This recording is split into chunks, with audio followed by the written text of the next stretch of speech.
नमस्ते आचार्य जी। दरअसल मैं आपको 6 महीने से सुन रहा था सर। और अभी कुछ सालों पहले हमारे घर में कुछ हादसे हुए। पिताजी एक्सपायर हुए, फिर भाई ने फांसी लगा के आत्महत्या की, और उसके बाद अभी 9 तारीख को मेरी छोटी बहन का एक्सीडेंट हुआ। तो आसपास के लोगों ने कहा कि मतलब आपका घर का वास्तु खराब है, और या तो आप ये घर बेच दीजिए या कुछ पूजा पाठ करवाइए। तो कुछ लोगों के बताने पे मैं गया, तो एक पंडित जी ने ये अष्ट धातु का छल्ला पहना दिया है, और रोज़ जो है एक ये ताबीज़ बना के दिए हैं, कहें इसको आप अपने पास रखिए और रोज़ इसमें धूप दिखाइए तो आपका सब सही हो जाएगा। तो अभी मैं आपको सुनकर बहुत बेचैन हूँ, मतलब मुझे समझ में नहीं आ रहा मुझे करना क्या है। मैं समाज के हिसाब से चलूँ, या अपने हिसाब से चलूँ, या आपके हिसाब से चलूँ? नहीं, बहुत सबसे पहले तो सबकी संवेदना जो घर में दुखद हादसे हुए हैं। अभी साल भर भी नहीं हुआ है, मैंने भी अपने पिताजी को खोया है, तो मैं आपकी व्यथा को थोड़ा बहुत समझ सकता हूँ।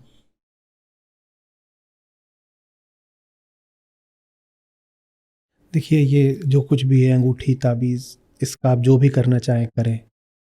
इसको आपको पहनना है पहने, नहीं पहनना नहीं पहने, आप जानिए। मैं उसमें क्यों कुछ बोलूँ। मेरी इच्छा नहीं होती सर।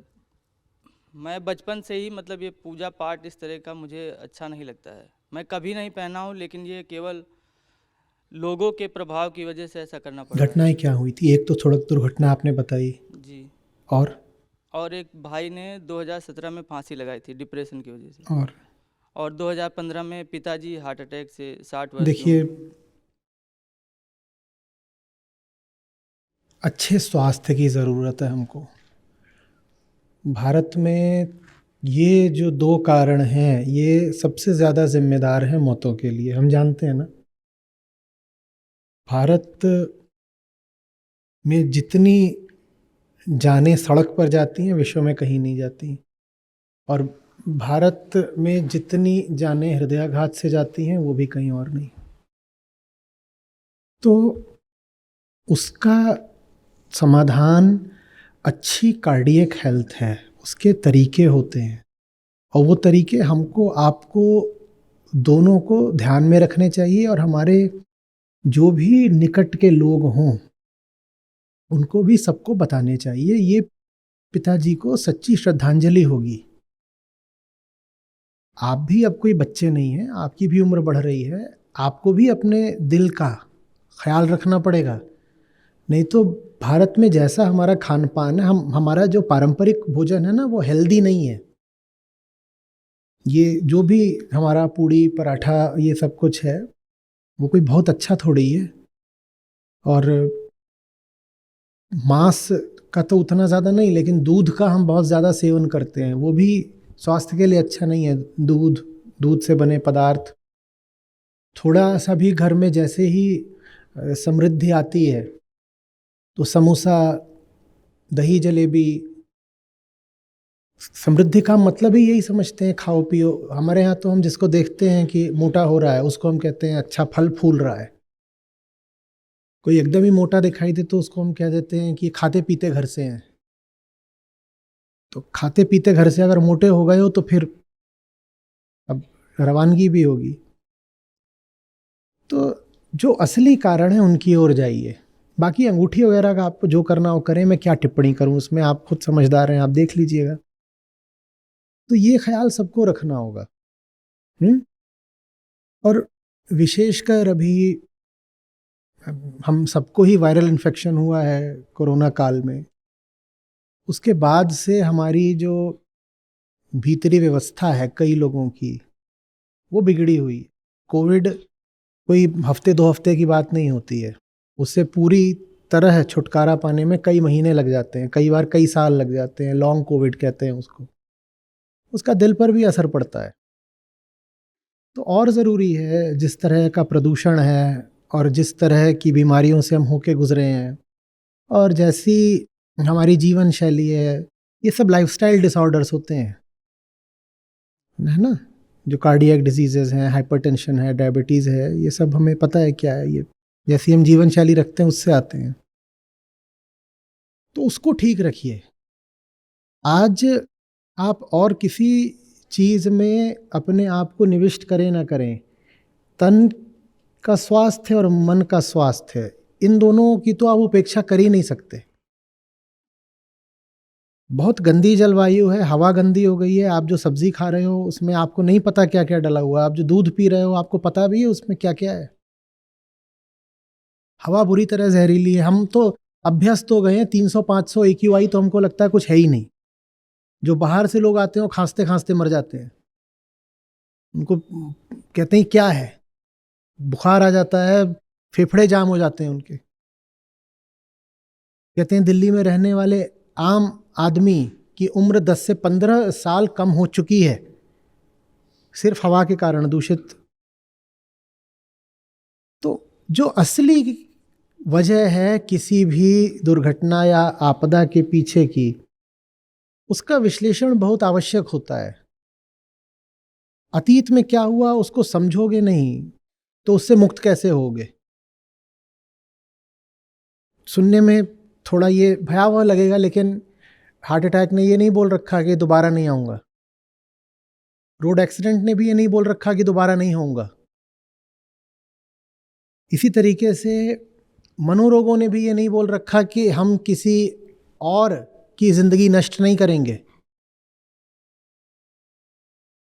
मन किसी की जीवन को तबाह ना कर दे, इसके लिए ही तो विजडम चाहिए ना, उसी के लिए बोध साहित्य चाहिए, उसी से मन शांत और शीतल रहता है। नहीं तो मन में बहुत सारे उल्टे पुल्टे आत्मघाती विचार आते हैं। आत्महत्या की दर दुनिया भर में तेजी से बढ़ी है, भारत में भी प्रचंड है। अब भारत में हम बात करते हैं इसने इसको मार दिया, इसने उसको मार दिया, सबसे ज़्यादा तो इंसान खुद को मार रहा है। आप भारत में आत्महत्याओं से मरने वालों की जो दुखद संख्या है उस पर गौर करिए। जिंदगी हमारी ऐसी हो गई है कि हम में से बहुत हमारे भाई बहन जीना ही नहीं चाहते। वो कहते हैं ऐसे जीने से अच्छा है समाप्ति कर लो। तो आप सड़क पर कैसे चल रहे हो, सड़क है कैसी, हमने किन लोगों के हाथों में सड़क दे दी है।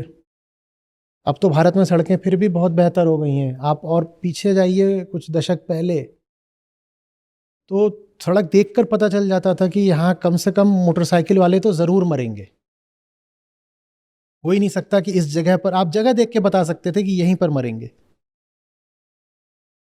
एक बड़ा सा गड्ढा है सड़क में और उस गड्ढे के दूसरी तरफ खाई जैसा है, बहुत गहरी खाई नहीं चाहिए। तो उधर से जो गाड़ी आएगी वो उस बड़े गड्ढे से बचने के लिए क्या करेगी, इधर को काटेगी, और इधर अगर कोई बाइक वाला है तो कहाँ गिरेगा, वो खाई में जाके गिरेगा। वो देख के पता चलता था कि ये कस्टम मेड जगह है, यहाँ दोपहिया वाहन चालक की मौत होनी ही होनी है, खासकर अगर उसने हेलमेट नहीं डाल रखा तो उन कारणों को दूर करिए। उन्हीं कारणों को दूर करने से हम वर्तमान को, भविष्य को ठीक कर सकते हैं। अतीत का जो नुकसान हुआ है उसको पलटा नहीं जा सकता, पर हम इतना कर सकते हैं कि हम उससे कुछ सीख लें। बीमारी का अगर आप निदान ही, डायग्नोसिस ही गलत कर दोगे तो फिर उपचार कैसा होगा। और गलत डायग्नोसिस से बीमारी बहुत बुरी तरह बिगड़ जाती है। आपको हुआ है डेंगू और आपका डॉक्टर बोल दे आपको मलेरिया हुआ है, वो आपको एंटी मलेरियल ट्रीटमेंट पर डाल दे, आपका क्या होगा, बचोगे नहीं आप। एक में प्लेटलेट्स का देखना होता है, एक में कुछ और देखना होता है। जो नहीं देखना होता वो देखा जा रहा है, देखना जा रहा है वो गिर जाएगा, आप कहीं के नहीं बचोगे। समझ में आ रही बात ये।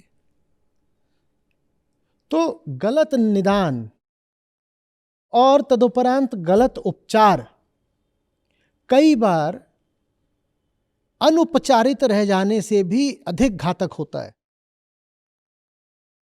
जिसका उपचार ना हुआ हो वो तो फिर भी हो सकता है कि प्राकृतिक तौर पर बच जाए शायद, क्योंकि शरीर स्वयं भी रोग से लड़ना चाहता है, कई बीमारियों को शरीर खुद ही हरा देता है।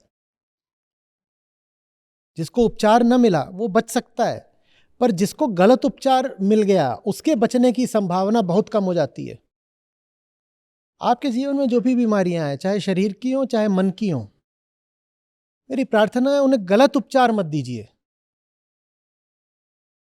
अगर सड़क दुर्घटना में कोई आहत हो रहा है या हत हो रहा है, तो उसकी वजह यह नहीं है भाई कि आपके घर का दरवाजा अमुक दिशा को है, या आपको घर का दरवाजा बदलवाना है, बदलवा लो, मैं क्यों रोकूं आपको, आपकी इच्छा है, आप कर लीजिए।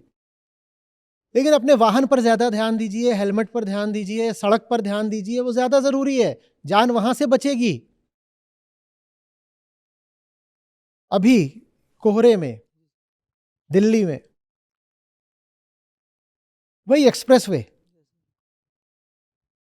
एक व्यक्ति को एक गाड़ी ने मार दिया, अभी 2-4 रोज पहले की बात है, एक व्यक्ति को गाड़ी ने मार दिया, वो गिर गया, कोहरे में कुछ दिखाई नहीं दे रहा, उसके ऊपर से 100 गाड़ियां गुजर गई, एक के बाद एक। उसकी लाश को फावड़े से सड़क से खरोंच के निकालना पड़ा, इतनी दूर तक उसकी लाश पपड़ी बनकर सड़क में चिपक गई, 100 गाड़ियां निकली उसके ऊपर से।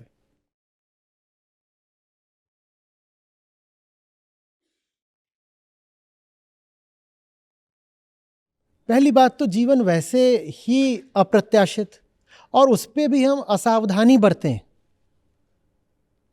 तो फिर दुख नहीं मिलेगा तो क्या मिलेगा। मृत्यु की बात नहीं है, पर अगर मरना ही है तो हम कहेंगे कि हमें अर्जुन वाली मृत्यु दो ना, कि श्री कृष्ण के आदेश पर लड़ रहे थे, वहां हो सकता था कि कर्ण या कोई अर्जुन को वीरगति दे देता, हो सकता था, वैसी मृत्यु मिले तो फिर भी ठीक है, पर अपनी असावधानी से बिना किसी उद्देश्य की मौत पाना तो जीवन का अपव्यय हो गया ना। बात समझ रहे हैं? बहुत सारा समय दिन में आरक्षित कर लीजिए, कम से कम घंटा घंटा भर इन 2 कामों के लिए। पहला अध्ययन, दूसरा व्यायाम, रीडिंग और एक्सरसाइज। इनके बिना अगर आपकी दिनचर्या है तो आप किसी भी तरीके से स्वस्थ इंसान तो नहीं हो सकते। जो सही साहित्य पढ़ नहीं रहा है वो मनोरोग का शिकार होगा, और जो खेलता कूदता नहीं है या जिम नहीं जाता या दौड़ नहीं लगाता,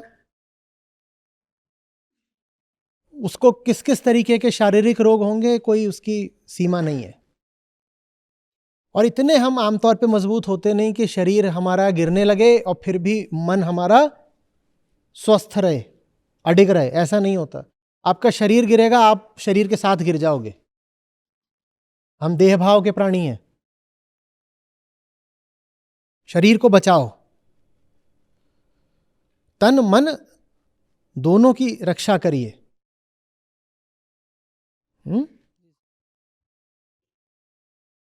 इतना ही कहना है मुझे। नमस्ते आचार्य।